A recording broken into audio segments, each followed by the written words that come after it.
So now exercise 11.3 for class 11. Question number 5. Integrate the following with respect to x. Integral symbol நம்ம தான் போட்டுக்கணும். தனித்தனியாக ஒவ்வொன்று integral symbol போட்டு மறக்காமல் இந்த dxையும் போடணும்.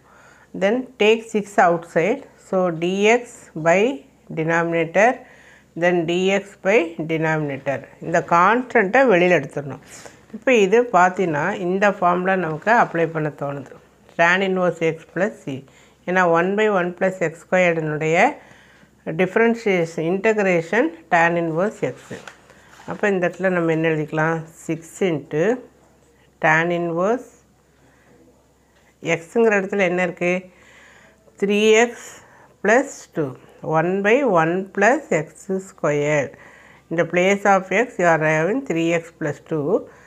Then divided by 3 into இதை டிஃப்ரென்ஷியேட் பண்ணணும். எப்போவுமே ப்ராக்கெட்டில் எக்ஸை தவிர வேறு ஏதாவது டேர்ம் வந்தது அப்படின்னா இதை வந்து நீ என்ன பண்ணணும், டிஃப்ரென்ஷியேட் பண்ணணும். ஸோ இது டிஃப்ரென்ஷியேட் பண்ணுறப்ப 3 ப்ராக்கெட் எக்ஸோட டிஃப்ரென்ஷியேஷன் 1, 2 கான்ஸ்டன்ட் வந்து 0 ஆயிரும். தென் -12. இப்போ இதனுடைய இன்டகிரேஷன் ரூட் இருக்கும். ஸோ ரூட் ஆஃப் வந்து 1 minus x squared மேலே வந்து 1. So integral of 1 by root of 1 minus x squared dx. This is equal to sin inverse x. இங்கே நம்ம மேலே பார்த்தோம் sin inverse x. So the same formula 1 by இதுக்கு இங்கே இது இல்லை. ஸோ sin inverse x அப்படிங்கிற இடத்துல என்ன இருக்குது இது. ஸோ 3 minus 4x இதோட சம் முடிச்சிடக்கூடாது.